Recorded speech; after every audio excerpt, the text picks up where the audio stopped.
Durante a Segunda Guerra Mundial, mais precisamente há 69 anos, no dia 17 de agosto de 1942, o submarino alemão U-507 afundou 2 cargueiros brasileiros na costa da Bahia. O primeiro cargueiro atingido foi o Itagiba e, em seguida, o Arará, que havia parado para socorrer os náufragos do primeiro, o Itagiba. E, em meio a esse trágico ataque, promovido pelos nazistas, uma história comoveu e chamou a atenção de todos os brasileiros. Uma das personagens que viveu na pele essa história é a convidada do Grandes Mulheres dessa noite, que na ocasião ela tinha apenas 4 anos de idade. E ela estava no primeiro cargueiro, brincando próximo à popa, quando seu pai, um homem de convés, tentava colocá-la num barco salva-vidas, mas no pânico de tentar salvar a filha, ele acabou se enrolando nos fios de telegrafia e foi puxado para o mar. Bom, na pressa e sem botes para socorrer a todos, um ilustre desconhecido, na minha visão, um verdadeiro anjo da guarda, cuja identidade ela jamais conheceu, colocou a menina que chorava, em meio àquele desespero da guerra, dentro de um caixote de leite condensado, que foi lançado ao mar. Horas depois, a menininha assustada foi finalmente resgatada de um ato que poderia ter tido um desfecho trágico, mas com a caixa de madeira que a salvou, feita para transportar lata de leite condensado, o seu final foi doce. Doce como a vida que a menina ainda teria pela frente. Ela foi a última náufraga a ser resgatada e seu pai, milagrosamente, também sobreviveu. Nesse acidente, em torno de 56 pessoas não tiveram a mesma sorte e morreram, o que causou uma profunda revolta na população brasileira, que saiu às ruas cobrando uma reação do governo de Getúlio Vargas, que semanas após o atentado oficializou a entrada do Brasil na Segunda Guerra Mundial, em apoio aos países aliados.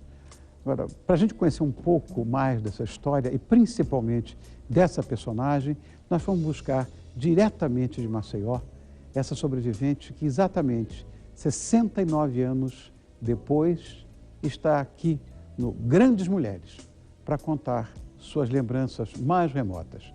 É com muito, muito carinho que nós recebemos a psicóloga Valderez Moura Cavalcante, a menininha sobrevivente do ataque que ficou conhecido aqui como o Pearl Harbor brasileiro.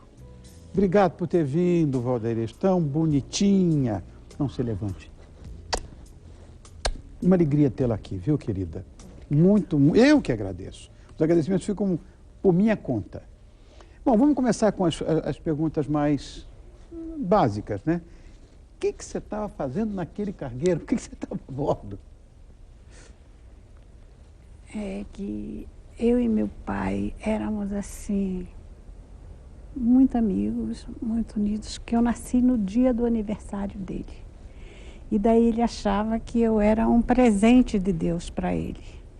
E ele fazia questão, para onde ele fosse, ele me levava, sempre que podia. Que linda isso. Né? Então, a minha madrinha de batismo morava no Rio. E ele, como saía de Maceió para Santos, Porto Alegre, por aí, então ele me deixava no Rio, na casa da minha madrinha, e na volta ele me apanhava para levar para casa. Você consegue se lembrar desse momento que o navio foi atingido? Você era muito pequenininha. Mas eu lembro. Lembra? Lembro. Quais são as suas lembranças, então, as mais remotas? Você é psicóloga. Sim. Se você não quiser responder, não precisa. Não, mas sabe, eu levei muitos anos para poder falar nesse assunto. É tanto que na faculdade, onde eu trabalhei, que eu sou do Ministério da Saúde, nunca ninguém soube a esse respeito, porque eu sempre fiz questão de não falar. Isso me afligia muito, né? E foi assim, uma manhã, meu pai me deixou, porque quem ficava, os colegas dele, quando ele saía para o trabalho, alguém sempre ficava me olhando, né? Então eu fiquei perto de uma bomba d'água, brincando com uma vassoura. Quando eu vi, meu pai veio correndo, me pegou pela cintura e subiu a escada do refeitório. E daí nós fomos parar numa baleeira. Mas pouco tempo, o navio, quando adernou, o mastro do navio partiu a baleeira ao meio. E ele foi, como tantos outros, jogados à água, ao mar. Alguém, prevendo o que ia acontecer, me pega e me põe na caixa de leite e me solta ao mar. E diz para mim, segure. E foi isso que eu fiz. Você tinha mais 3 irmãos, é isso? 3 irmãos Tá. na época. E eles? E a sua mãe, onde estavam? Em Maceió. Você estava com seu pai só? Eu estava com meu pai. Já que Eu ele te andava com levava- meu pai só. Já que ele te levava para todos os lugares, né, o presente dele. Eu soube que seu pai havia, inclusive, perdido as esperanças de encontrar você com vida, né? Meu pai foi resgatado. Nós fomos resgatados pelo Aragipe, né? Tanto nós do Itagiba como do Arará. Então, quando meu pai foi resgatado, ele perguntou por mim. E disseram que eu não tinha sido resgatada. Oh, meu Deus. Então ele disse, se minha filha não viver, eu também não quero viver, vocês me jogam na água. Então foram em busca, né, e olharam, e muito distante, viram uma caixa boiando. E foram atrás dessa caixa. E nessa caixa eu estava. Meu Deus do céu. Nós mostramos algumas imagens, inclusive, né, suas, depois do acidente, quando a gente estava conversando. Essas imagens foram mostradas aqui no nosso vídeo. Após o acidente, você foi levado para Valença, né, no litoral baiano? Foi, né? porque o navio foi torpedeado a mais ou menos 13 milhas do Morro de São Pedro, São Paulo. São Paulo. Morro de São Paulo. E então... Olha que bonitinho ali, ó. Tô Olha que vendo. coisa mais bonitinha. Tô vendo. Depois, olha que gracinha. Aí foi uma homenagem que eu recebi da escola Conselheiro Dantas, em Salvador. Que gracinha. Já ali, Escola Conselheiro Dantas. Tá, com as flores. Que coisa, gente. Aí seu pai? E meu pai foi para o Hospital Português, na Bahia.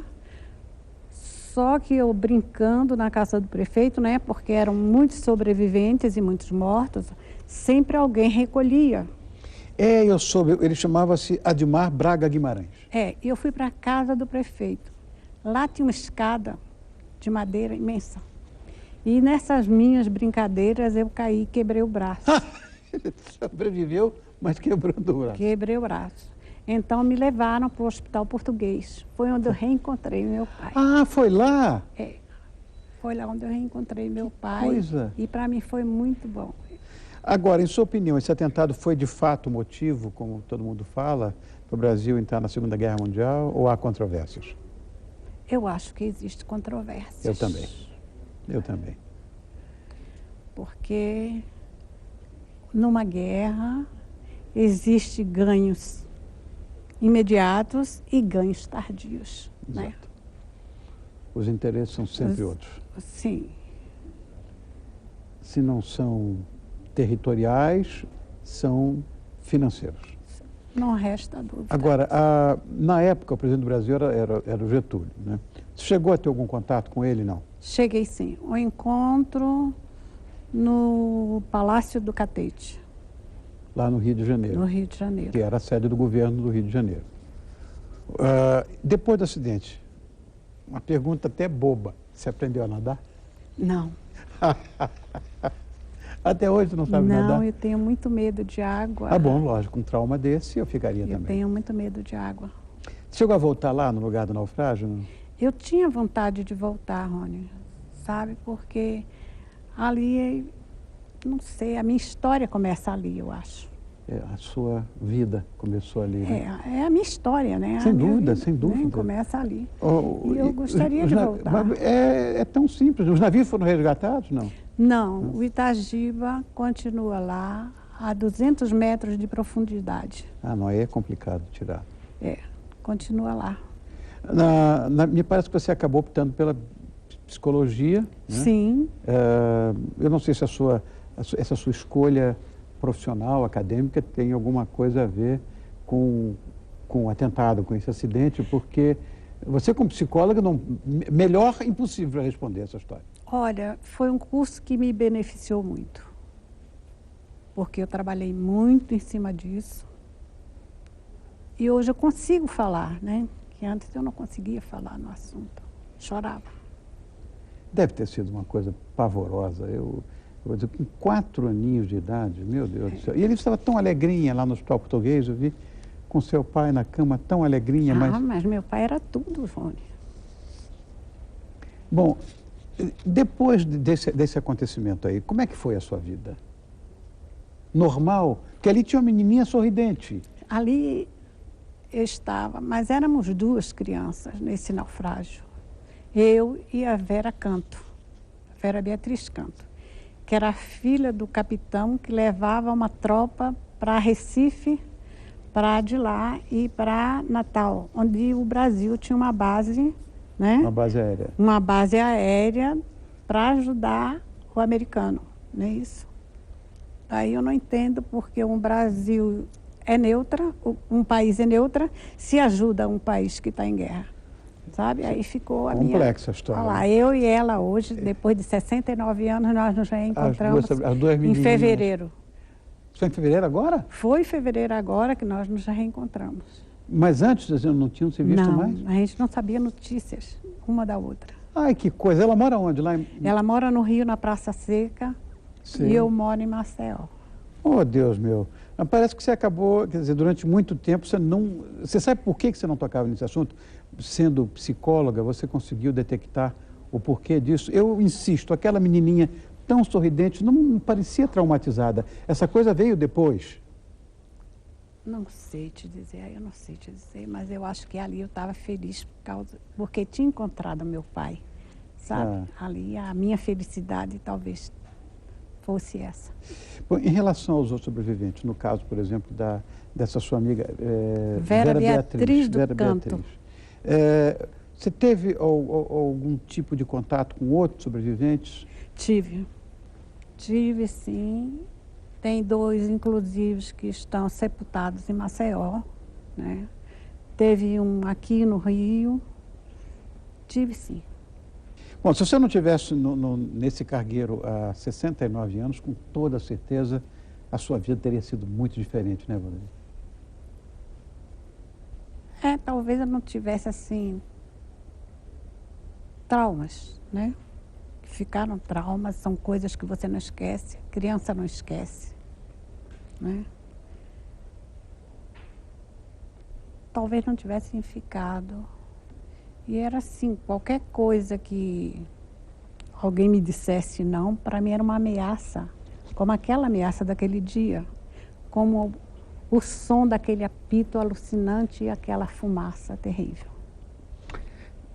Né? Que é isso que eu recordo sempre, na hora do naufrágio, o apito daquele navio e aquela fumaça escura saindo, aquilo não saiu mais.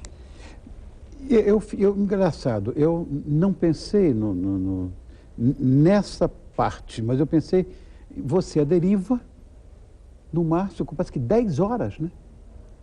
A deriva no mar. O que passou pela sua cabecinha como menina, você esperava de fato? Porque a gente fala, 12 milhas da costa, são ondas enormes, dentro de uma caixa. Dentro de uma caixa.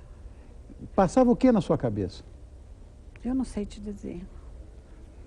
Porque a criança não tem a noção do perigo que ela passa. É verdade. E é por isso que eu acho que aí é que está o grande milagre. Seguramente. Olha, eu penso, eu acredito que todos nós devemos tirar proveito da diversidade. Eu já fui acometido por uma doença que diziam ser incurável e estou aqui conversando contigo. E com toda certeza, você tão calma, tão doce, deve ter tirado muito proveito dessa diversidade também. Qual foi a maior lição que você tirou, depois desses quase 7 décadas, vamos dizer, que hoje, exatamente hoje, dia 17 de agosto, estamos completando, quer dizer, seu reinício, o início da sua história, completa hoje 69 anos. Que lição você tirou dessa história toda? É que guerra não vale a pena. Nunca valeu. Nunca valeu a pena. Eu acho que nós temos, eu acho que você como psicóloga sabe que nós temos também uma guerra interna, que às vezes é muito difícil de ser vencida. E você venceu. No seu caso foi esse trauma, que hoje você, tão espontaneamente, tão alegrinha e tão bonitinha, está conversando com a gente aqui. Obrigada. Olha, hoje nós tivemos também uma homenagem no 21º GAC,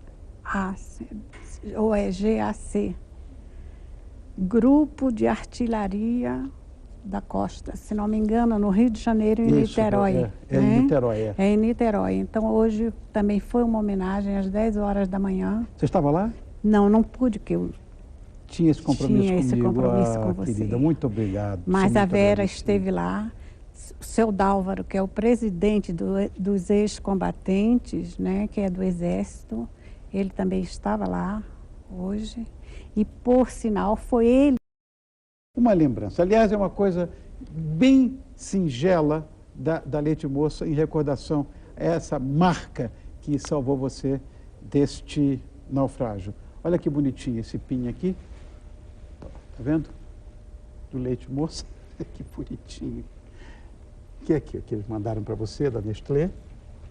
Muito obrigada. E mais, aqui está o bilhete, para você deve ter alguma carta bonitinha aí. Muito obrigada. E essa cestinha aqui, ó, cheia de Leite Moça. Ai. Ah, que beleza. E eu adoro leite moça. Eu também. Só que eu sou diabética. Nada é perfeito, né? Valderez, parabéns pela sua história de vida. Não se levante, meu amor, pode ficar sentado, eu fico contigo aqui. Muito obrigado por ter vindo. Obrigado por essa história de vida tão linda aqui no Grandes Mulheres, nessa data alusiva aos 69 anos desse seu resgate. Muito obrigada. Obrigado, meu amor, você é muito bonitinho. Ai, que o quê? Quem é aquela moça que está lá contigo? É minha sobrinha. Uma beleza de moça também. Obrigado, meu amor. Ela veio comigo porque as meninas já não deixam sair só. Ah, mas você está aqui bem e todo mundo te vendo. Tá ok. Obrigado, meu amor. Muito obrigada, Obrigado, querido. Valderez. Que coisa mais bonita.